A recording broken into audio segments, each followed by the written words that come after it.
आज मी तुम्हाला एक प्रश्न विचारते. पुरुषांना समजून घेतलं जातं का? घरात तो मजबूत असतो, बाहेर जबाबदार असतो. तोही थकतो, तोही तुटतो, पण तो कधी बोलून दाखवत नाही. कारण त्याच्या खांद्यावर जबाबदाऱ्यांचं ओझं असतं. त्यालाही भावना आहेत, त्यालाही दुःख होतंय, पण ते कोणाला सांगायचं? तो तुम्हाला दाखवत नाही की त्याला टेन्शन आहे. कारण लहानपणापासून पुरुषांना सांगितलं जातं की मुलं रडत नाहीत. त्यांना शिकवलं जातं की मुलं रडत नाहीत, मुलं रडली की लोक नावं ठेवतात. मुलं रडत नाहीत हे त्याला अगदी लहानपणापासून त्याच्या मनावर बिंबवलं जातं की पुरुषांनी रडायचं नसतं आणि तुझ्या ज्या भावना आहेत त्याही कधी दाखवायच्या नसतात.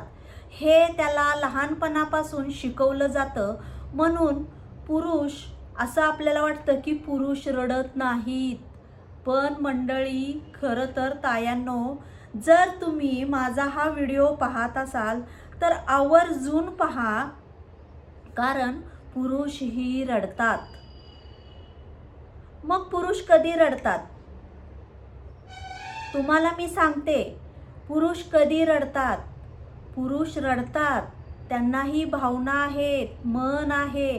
तोही थकतो, तुटतो, पण थकलेला, तुटलेला त्याला कोणालाही दाखवायचं नसतं. का तर घरात आई, वडील, मुलं, बायको यांची त्याला काळजी असते. म्हणून तो थकलेला, तुटलेला तो कोणालाही दाखवत नाही. त्याला खरं तर एका साथीची गरज असते की तो साथी म्हणजे त्याची बायको. त्याला खूप वाटत असतं की बायकोनी मला विचारावं, मला माझ्याशी गोड बोलावं, असं त्यालाही वाटत असतं. पण तो ते बोलू शकत नाही, तो ते दाखवू शकत नाही.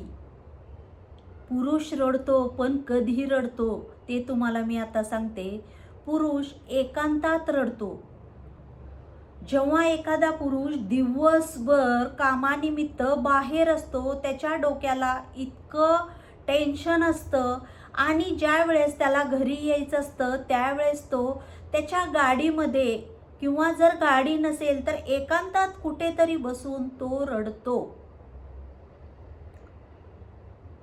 घरी आल्यानंतर बाथरूममध्ये जाऊन तो रडतो. आणि त्याच्यानंतर तो जर एकटा असेल, एकटा एकांतात असेल, त्याच्या रूममध्ये असेल, तेव्हाही पुरुष रडतो. असं वाटतं तायांनो की पुरुष रडत नाही, ते खूप स्ट्रॉंग असतात. पण तसं नाही. त्यांनाही भावना आहेत, त्यांनाही मन आहे. त्यांनाही कुठंतरी वाटतंय की आपल्याला कोणीतरी विचारावं, आपले विचारपूस करावी. म्हणून तायांनो, ज्या वेळेस आपले नवरे कामावरून थकून दमून येतात, ते आपल्यासाठी आपल्या पोटाची खळगी भरण्याकरिता आपली फॅमिली, आपले आई वडील, बायको, मुलं सुखात राहण्यासाठी दिवसभर काबाड कष्ट करून तो पुरुष बाहेर सगळ्या जगाशी झुंज देऊन येतो. आणि त्यावेळेस त्याला फक्त एवढंच पाहिजे असतं की बायकोने आपल्याशी 2 शब्द चांगले बोलावेत. आणि ते कोणते 2 शब्द आहेत? आले की तुमच्या नवऱ्याला तुम्ही अहो आलात का, दमलात का, थकलात का, काही त्रास तर होत नाही ना, तुम्ही बरे आहात का, काही टेन्शन नाही आहे ना. एवढ्या 2-4 गोष्टी जरी तुम्ही त्यांना विचारलं तरी खूप मोठा आधार होतो.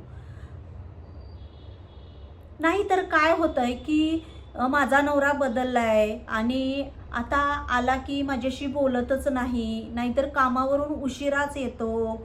अरे पण उशिरा येतो त्यामागे काहीतरी कारण असेल, त्याच्या मागं टेन्शन असतं. तो शांत असतो, तर त्याला समजून घेण्याचा प्रयत्न करा. त्या व्यक्तीला भावना आहेत, त्याचं मन आहे, मग तोही तुटतो, दमतो, थकतो, हारतो, पण तो घरात कोणालाही दाखवत नाही. का तर त्याला लहानपणी शिकवलेलं असतं की पुरुष रडत नाहीत. पण हे माझ्या बहिणींनो, भावांनो, हे तितकंच खरं आहे की पुरुषही रडतात. ज्या वेळेस तुमचा नवरा कामावरून घरी येईल त्याच्याशी प्रेमाने बोला. उशीर झाला म्हणून भांडू नका. तुम्ही मला वेळ देत नाही म्हणून भांडू नका. तुम्ही वेळ एकमेकांना जरूर द्या, पण तुमच्या नवऱ्याची तुम्ही विचारपूस करा. त्याला समजावून घ्या. त्याला इतकंच हवं असतं की माझ्या बायकोनी मला एवढंच विचारावं, काय झालंय? ते जिथं बसलेत ना तिथं तुम्ही बसा. जा तुम्ही तिथे बसा आणि म्हणा, काय झालं? काय त्रास होतोय का? काय टेन्शन आहे का? एवढ्या जरी गोष्टी तुम्ही बोललात ना तरी पुरुष मंडळी त्यांना खूप आधार वाटतो. त्यामुळे माझ्या लाडक्या बहिणींनो, लाडक्या भावांनो, तुम्ही एवढं लक्षात ठेवा की तुम्ही जेवढं तुमचं एकमेकांचं नातं टिकवून ठेवाल तेवढं तुमचं नातं टिकून राहील. पुरुष मजबूत असतात पण ते दगड नसतात, त्यांनाही भावना असतात. तर बहिणींनो आणि भावांनो, तुम्हाला मी आज जो व्हिडिओ शेअर केलेला आहे तो कसा वाटला नक्की कमेंटमध्ये सांगा. आणि व्हिडिओ आवडला तर आपल्या ग्रुपवरती शेअर करायला अजिबात विसरू नका. तुम्हाला वाटत असेल की पुरुषांनाही कोणीतरी विचारलं पाहिजे, या माझ्या मताशी, या माझ्या व्हिडिओशी तुम्ही सहमत असाल तर नक्की हा व्हिडिओ जास्तीत जास्त शेअर करा.